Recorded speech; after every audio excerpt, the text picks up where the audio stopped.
I've got a whole bunch of lessons and little 2-minute videos of things to make you more effective. And people ask me, Scott, how do we identify a conspiracy theory or fake news? How do you identify it? How do you know what's fake and what's real? And I'm going to give you a little mini lesson on that now. Here's how to tell what is fake and what is real. If somebody tells you that the President of the United States went on TV and praised in direct language neo-Nazis as fine people, how do you know that didn't happen? Or do you think it did happen? Here's how you know it did not happen. That didn't fucking happen. You don't really have to overthink that. How do you know that the President of the United States, any president, including Trump, how do you know that they didn't go on TV and praise neo-Nazis in direct language and call them fine people? How do you know that didn't happen? Because nothing like that would ever fucking happen.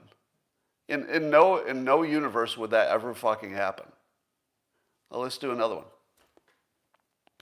CNN has said a number of times that President Trump suggested drinking bleach as a possible solution for coronavirus.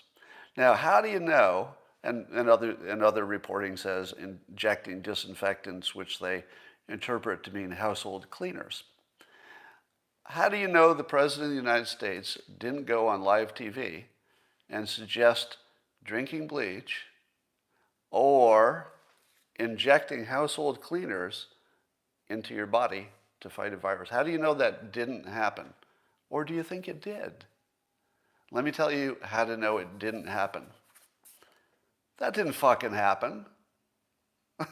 That's it. Don't overthink it. That didn't fucking happen. Because in no universe would that ever happen. It's a flying unicorn. It's a black hole opened up on TV. It's magic.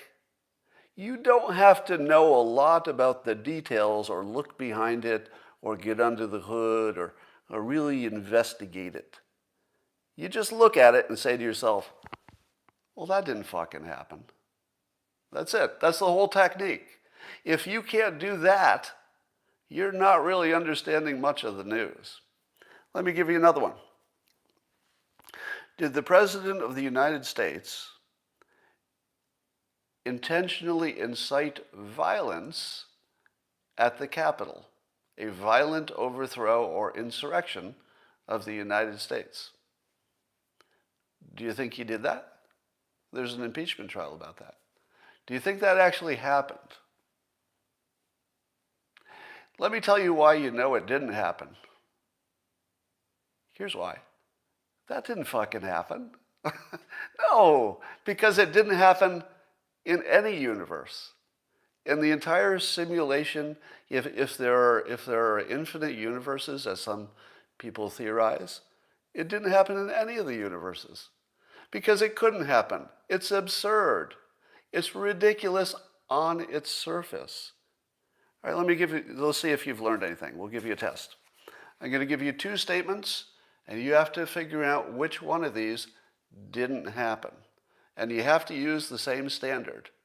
You just have to look at it and say, well, that didn't fucking happen. That's it. That's the whole technique. Here are two examples. Yesterday, I walked my dog. That's statement number one. And you get to decide, is that potentially true? You don't know if it's true, but is it potentially true? Or would you say of that, that didn't fucking happen? In the comments, true. People say, yeah. Now, it happens it was true. It was true. But at the very least, it was maybe true. Wouldn't you agree? Maybe I didn't walk the dog yesterday. But it was in the category of things that could be maybe true. Maybe it was true. All right, here's my second statement. I went out in the backyard and I flapped my arms so hard that for 2 minutes or so, I was able to hover over the ground like a bird, sort of like a hummingbird. Now, the trick of it is that you have to flap really hard. If you didn't flap hard enough, well, you're not going to get any height at all. But I went in the backyard, I flapped my hands really hard, and I managed to hover above the ground for 2 minutes. Now here's your test. Apply the standard of, did that really happen? Go. I'm looking at your comments. Somebody says, I believe you. It's true. Stop lying. All right, here's how you should have solved that puzzle. When I told you I flapped my arms until I hovered across the ground, this should have been the entire mental process. That didn't fucking happen. That's it. That's it. So you have to learn that. Believe it or not, you have to learn that. Because a lot of the world was swallowing the Q stuff and every the Russia collusion stuff. And you know what you should have said to all of the Q stuff? Well, that's not fucking true. That's it. You don't need some kind of an insight to know that these things are not true. It doesn't take any insight at all to know these are not true. All right.